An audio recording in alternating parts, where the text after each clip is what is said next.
In 2030, California's struggling government introduces the Grand Lottery, a deadly game of chance. On lottery day, one random winner must survive until sundown. Anyone with a losing ticket can kill the winner to claim the multi-million-dollar prize.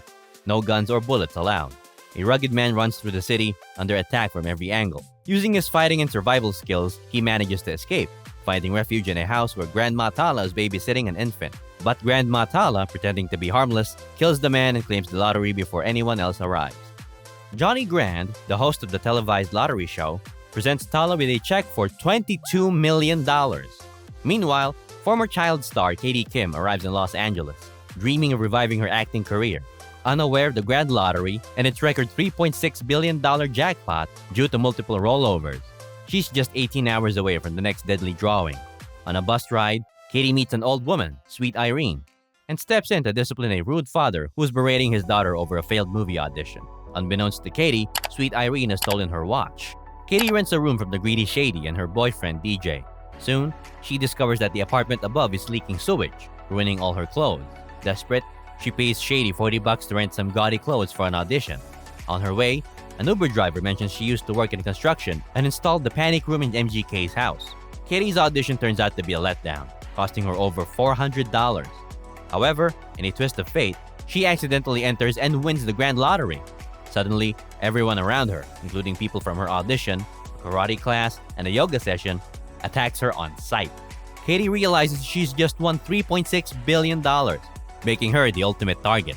She's soon approached by Noel Cassidy, a freelance lottery protection agent who offers to help her survive in exchange for 10% of her winnings. Using non-lethal methods, Noel fights off dozens of Katie's would-be killers, and they escape in his car. Noel explains that a drone tracking her will broadcast her location every 14 minutes, but she can officially quit the lottery by reaching the grapevine in the city's outskirts. Mistrusting Noel, who stands to lose everything if she quits, Katie decides to flee on foot, realizing even the police are after her. A sympathetic security guard hides her in a wax museum, but a phone call from Shady leads Shady and DJ to Katie's location. They attack her, but Katie manages to escape, only to be rescued by Noel again. Together, they are now pursued by Shady, DJ, and a sightseeing bus full of tourists. They make their way to Machine Gun Kelly's mansion and take over his panic room, knocking him out with tranquilizer darts. Noel reassures Katie of his dedication to helping her, insisting that he's a good person at heart. Meanwhile, Shady forces MGK to give up the panic room's passcode, leaving Noel no choice but to call in a favor from the Lewis Protection Agency, or LPA. Just before the mob breaks in, the LPA short-circuits their phones, causing explosions that set the attackers on fire. Shady is burned on her face, and DJ's hand is injured. Agent Yacht then drives Katie and Noel to safety. At LPA's advanced facility, Katie meets the agency's head, Lewis, who agrees to protect her in exchange for 30% of the prize money. Katie insists that Noel, who has been protecting her all along, should get his share from Lewis's cut. Noel reveals that she and Lewis are the only survivors at a mercenary team. But Noel quit the mission after realizing they were killing innocent people, not enemies. After he left, Lewis led the raid, and he was the only one to make it out alive. Noel now uses his earnings to support the families of their fallen comrades. Katie shares her own story. She was a child actor, and after telling her father she'd manage her own money at 18, he disappeared with all her savings. When her mother fell ill, Katie quit acting to take care of her. Katie is given an elaborate prosthetic disguise in preparation for her escape, but Noel grows suspicious that the LPA has been murdering their clients, keeping the winners anonymous and taking their winnings. He points out that Lewis's 30% cut wouldn't be enough to sustain a large operation. Noel's suspicions are confirmed when Lewis insists on separating Katie from Noel from her transport to a safe house. In a last-ditch effort, Noel allows the mob of fans into the facility, enabling Katie to escape on her own, while he is captured by Lewis.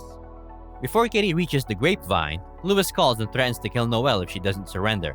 Lewis takes Noel to an abandoned theater and reveals that he killed their fellow mercenaries to keep a stash of gold for himself. He explains that the family they killed was protecting the gold for mobsters and that there was no real danger during the raid. After securing the gold, Lewis killed his comrades to avoid sharing the fortune, using the money to build his business. Katie arrives at the theater and forces Lewis to spare Noel by threatening to kill herself and forfeit the jackpot, live-streaming the threat as proof. The livestream draws in Katie's fans, and together, she and Noel fight off the mob and the LPA. Cornered by Lewis high above the stage, Katie manages to kill him using his own grenades, but falls from the scaffolding. Fortunately, she is caught by a crowd of genuine fans who have come to help, just as the lottery deadline expires. She and Noel celebrate her victory. 6 months later, Katie and Noelle use her prize money to launch a range of businesses and nonprofits, including a protection agency that safeguards lottery winners at no cost. In mid-credit scenes, they are seen buying a super yacht, admitting that the money has changed them. Meanwhile, MGK orders an upgraded panic room and more tranquilizer darts, as the Grand Lottery gears up to expand nationwide.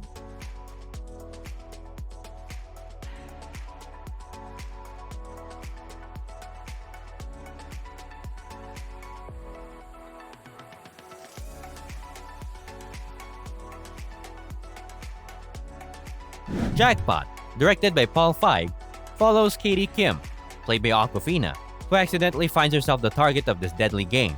With bizarre rules like a 24-hour survival window and no guns allowed, the movie dives into this absurd premise with dark humor and intense action, though it struggles to offer anything more substantial beneath the surface. John Cena stars as Noelle, a tough security guard who comes to Katie's aid, providing one of the few bright spots in the film.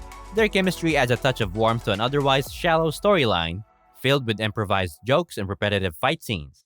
The movie feels more like a chaotic video game, focusing on gags and stunts rather than developing its characters or exploring its dystopian setting in any meaningful way. While there are some notable moments, especially from supporting actors like Becky Ann Baker, Jackpot ultimately misses the mark.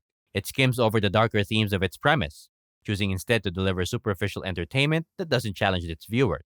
Though it echoes elements of classics like RoboCop and The Running Man, the film never fully embraces the sharp satire those movies offered, leaving it as a flashy but ultimately forgettable ride. Thank you very much for watching the whole video. And if you have a movie or TV show that you want us to cover, just comment it down below. We'll make a video of it in the future. Don't forget to like and subscribe. Check out our playlist for more recaps.